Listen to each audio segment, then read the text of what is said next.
대형마트 의무휴업 부활은 단기적으로는 편의점 업계, 특히 마트 인근 편의점들에겐 분명히 호재일 수 있습니다.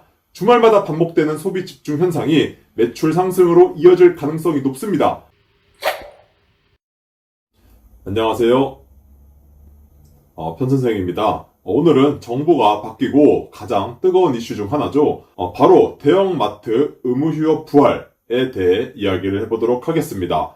몇 년간 사실상 폐지 수순을 밟던 이 제도, 그런데 갑자기 방향을 틀면서 편의점 업계엔 예상치 못한 기회가 찾아왔습니다. 과연 이 정책 변화가 우리 점주님들께 실질적인 도움이 될 수 있을까요? 그리고 이 반짝 특수는 얼마나 오래 갈 수 있을까요? 오늘 영상에서 그 배경과 전망, 그리고 날카로운 반대 의견까지 함께 살펴보겠습니다.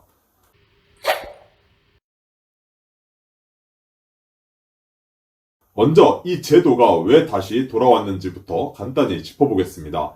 대형마트가 한 달에 2번 주말에 문을 닫아야 하는 의무휴업제.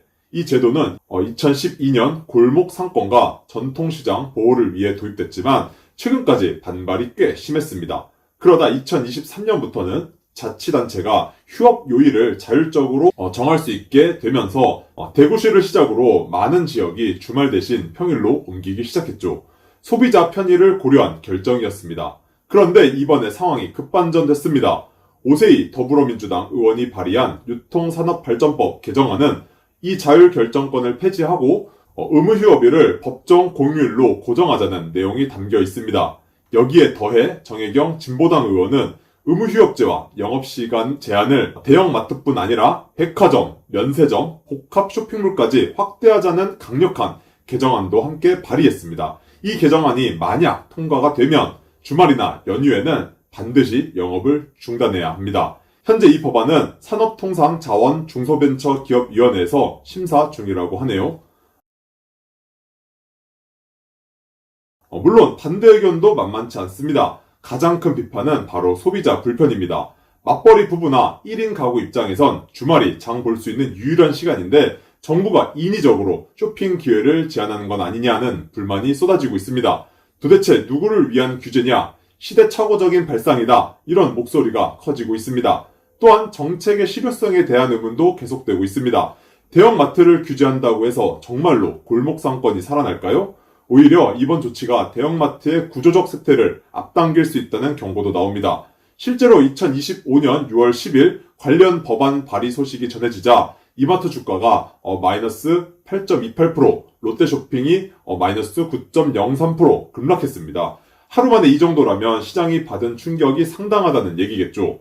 참고로 산업통상자원부 자료에 따르면 2025년 1분기 기준 이마트, 홈플러스, 롯데마트 매출은 전년 대비 0.4% 감소, 반면 온라인 유통업체는 16.7% 증가, 게다가 지금 대형마트들은 실적 부진 점포를 줄이고 구조조정을 진행 중에 있습니다. 롯데마트는 2019년엔 125개 점포가 있었지만 현재 111개로 14개 점이나 감소했고요. 이마트는 142개에서 133개로 9개나 감소했습니다. 홈플러스는 27개 점포에서 계약 해지 통보를 하였고 나머지 점포들도 언제 폐점해도 이상하지 않을 살 얼음판을 걷고 있습니다. 이런 상황에서 공휴일에 마트가 문을 닫으면 그 소비가 전통시장으로 가지 않고 쿠팡과 같은 온라인 매장으로 간다는 게 핵심 비판입니다. 결국 의무휴업제가 키운 건 전통시장이 아니라 쿠팡이다 라는 말까지 나오고 있습니다.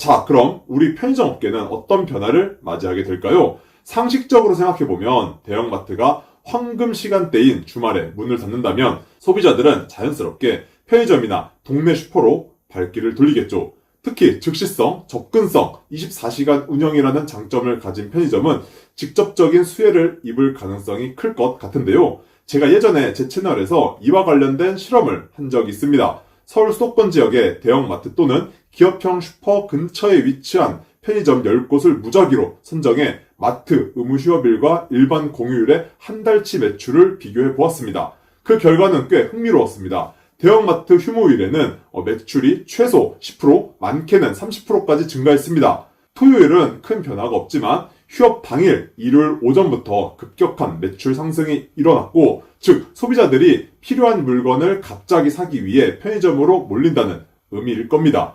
하지만 이 효과는 마트 근접 상권에 국한된 현상이었습니다. 마트 근접 상권 외 나머지 주택가 편의점들은 매출의 변화가 거의 일어나지 않았습니다. 결론적으로 이 정책의 수혜자는 모든 편의점이 아니라 대형마트 인근 편의점이라는 점을 명확히 이해하셔야 합니다. 그리고 여기에 여름 성수기까지 더해진다면 해당 상권의 편의점의 매출은 더 크게 오를 수도 있겠죠.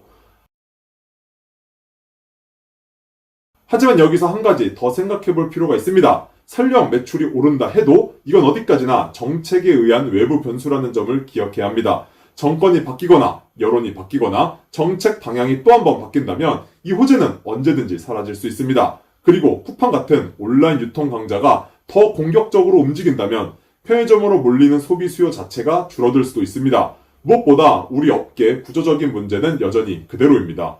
포화 상태 점포수, 갈수록 줄어드는 수익성, 치솟는 인건비, 더딘 무이나 전환, 이런 문제들이 해결되지 않으면 잠깐의 매출 증가로는 결코 장기적인 해결책이 될 수 없습니다. 지역화폐와 재난지원금도 마찬가지일 겁니다. 단기적이 아닌 지속성장 가능한 해결책을 찾아야 합니다. 정리하자면 대형마트 의무휴업 부활은 단기적으로는 편의점 업계, 특히 마트 인근 편의점들에겐 분명히 호재일 수 있습니다. 주말마다 반복되는 소비 집중 현상이 매출 상승으로 이어질 가능성이 높습니다. 하지만 오늘 영상에서 살펴봤듯 이 정책은 소비자의 불편, 정책 실효성 논란, 시장 불안정성까지 여러 문제를 안고 있습니다. 정말 중요한 건 이 기회를 발판 삼아 지속 가능한 수익 구조를 만드는 것입니다. 고객을 단골로 만들고 객단가를 높이고 점주의 자생력을 강화하는 방향으로 내부 경쟁력을 키워야 합니다. 그리고 정부 역시 단기적인 효과에 만족할 것이 아니라 골목 상권이 스스로 살아남을 수 있는 생태계 조성에 집중해야 하고 정책도 이렇게 펴야 합니다. 이번 정책 정말 득이 많을까요? 실이 많을까요? 정확한 정책이 확정이 돼서 시행이 되면 함께 지켜보고 결과가 나오면 다시 한번 확인해서 언급해보는 시간을 가져보도록 하겠습니다. 지금까지 편선생이었습니다. 영상 시청해주셔서 감사드립니다. 좋은 주말 보내세요.